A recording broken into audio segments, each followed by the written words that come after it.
ఒక మహిళ నిన్నటి వరకు ఆ దేశంలో ఆమె అత్యంత సంపన్నురాలు. కానీ ఇప్పుడు ఆసియాలోనే అతిపెద్ద ఆర్థిక నేరం చేసిన నేరస్తురాలు. ఒక్కటి కాదు, రెండు కాదు, ఏకంగా సుమారు 3,68,000 కోట్ల రూపాయల స్కామ్లో ఆమె నేరస్తురాలని వియత్నాం కోర్టు తేల్చింది. అక్కడితో ఊరుకోలేదు.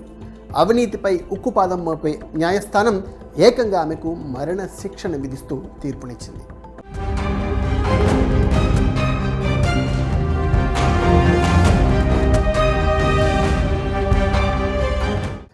అలా ప్రపంచంలోనే అతిపెద్ద స్కామ్లలో ఒకటిగా భావిస్తున్న ఈ లూటీని చేసింది ట్రూంగ్ మైలాన్.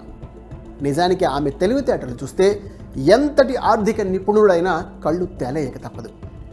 ప్రజల సొమ్మును కొట్టేసేందుకు ఏకంగా ఓ బ్యాంక్ పైనే అక్రమ మార్గాల్లో నియంత్రణ సాధించింది ఆమె.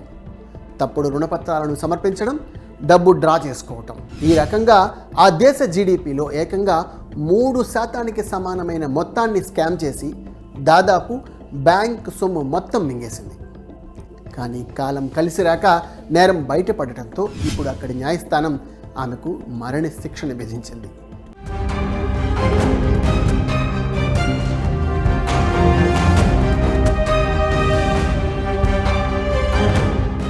సైగాన్ కమర్షియల్ బ్యాంక్ నుంచి ఆమె $44 బిలియన్ అంటే దాదాపు 3,68,000 కోట్ల రుణం తీసుకున్నారు. అందులో ఇకపై 2,25,000 కోట్ల రూపాయలను తిరిగి రికవరీ చేసే అవకాశం కూడా లేనట్లు ప్రాసిక్యూటర్లు తెలిపారు. వియత్నాంలో సాధారణంగా రహస్య విచారణకు మొగ్గు చూపే కమ్యూనిస్ట్ అధికారులు ఆశ్చర్యకరంగా ఈ కేసు గురించి మాత్రం చాలా సమాచారాన్ని మీడియాతో పంచుకున్నారు.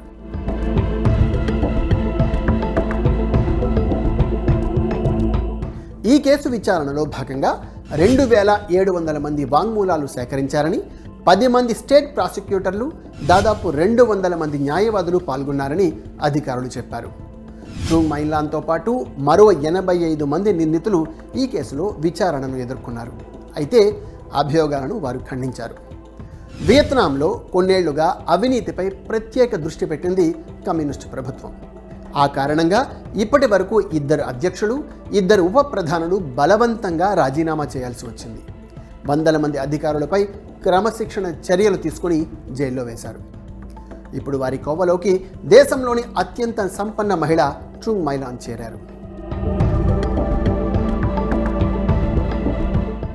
ట్రూంగ్ కుటుంబానికి వియత్నాంలోని అతిపెద్ద రియల్ ఎస్టేట్ సంస్థల్లో ఒకటైన వాన్ థిన్ ఫాట్ గ్రూప్ అనే సంస్థ ఉంది. వాస్తవానికి చైనా, వియత్నాం జాతీయురాలైన ట్రూంగ్ మొదట తల్లితో కలిసి కాస్మెటిక్స్ వ్యాపారం చేశారు. కానీ అక్కడి కమ్యూనిస్ట్ ప్రభుత్వం డోయ్ మోయి పేరిట 1986లో సంస్కరణలు చేపట్టింది. దీంతో 1990 నుంచి ఆమె మెల్లగా భూములు, హోటళ్లు కొనుగోలు చేయటం మొదలుపెట్టారు. అక్కడ భూములు పూర్తిగా ప్రభుత్వం చేతిలోనే ఉంటాయి. వాటిని కొనుగోలు చేయడానికి అధికారులతో మంచి సంబంధాలు కలిగి ఉండాలి. ట్రూంగ్ ఈ మార్గంలో వేగంగా ఎదిగి 2011 నాటికి దేశంలో అత్యంత సంపన్నులలో ఒకరిగా ఆమె నిలిచారు.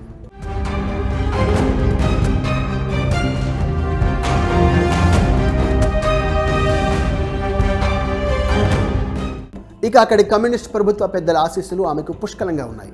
అంతేకాదు, దేశంలోనే అతిపెద్ద ప్రైవేట్ బ్యాంక్ అయిన సైగాన్ జాయింట్ స్టాక్ కమర్షియల్ బ్యాంకును 2012 నుంచి 2022 వరకు ఆమె నియంత్రించారు. వాస్తవానికి ట్రూంగ్ ఆధీనంలో 3 బ్యాంకులు దివాలా తీయగా వాటిని విలీనం చేసి ఎస్సీబీని ఏర్పాటు చేసింది. ఇక్కడే ఓ మతలబు ఉంది. ఆ దేశ చట్టాల ప్రకారం ఏ వ్యక్తికి బ్యాంకులో 5% మించి వాటా ఉండకూడదు. దీంతో ట్రూంగ్ 100ల కొద్దీ షెల్ కంపెనీలను ఏర్పాటు చేసుకున్నారు. డజన్ల కొద్దీ బినామీలను పెట్టుకొని బ్యాంకులో 90% వాటాలను వారి ద్వారా దక్కించుకొని అంతా తన గుప్పెట్లో ఉంచుకున్నారు. 2012 నుంచి 2017 వరకు 368 రుణాలు ఎస్సీబీ నుంచి ట్రూంగ్ సూచనల మేరకు జారీ అయ్యాయి. ఆ తర్వాత 2018 నుంచి 2022 వరకు మరో 916 తప్పుడు పత్రాలతో దాదాపు $12.5 బిలియన్ ఆమె దారి మళ్లించారు. బ్యాంక్ ఇచ్చిన మొత్తం అప్పుల్లో ఇది 93% సమానం. 2019-2022 మధ్యలో తన డ్రైవర్తోనే దాదాపు $4 బిలియన్ విత్డ్రా చేయించారు. 2 టన్నుల బరువున్న ఆ మొత్తం నగదును తన ఇంటి బేస్మెంట్లో భద్రపరిచారు ఆమె. ఈ క్రమంలో అధికారులకు ఇష్టం వచ్చినట్లు లంచాలు ఇచ్చారు. State Bank of Vietnam chief ఇన్స్పెక్టర్కు సుమారు 41,60,00,000 రూపాయలని లంచాల రూపేణా ముట్టజెప్పారు.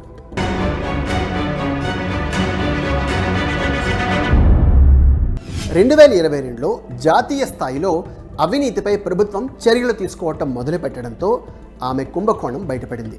అదే ఏడాది అక్టోబర్లో ట్రూంగ్ సహా మరో 85 మందిని అరెస్టు చేసి దర్యాప్తు మొదలుపెట్టారు. ప్రస్తుతం ఆమె మొత్తం 3,68,000 కోట్ల రూపాయల స్కామ్ చేసినట్లు ఆరోపణలు ఎదుర్కొన్నారు. ఆగ్నేయాసియాలోనే ఇది అతిపెద్ద స్కామ్.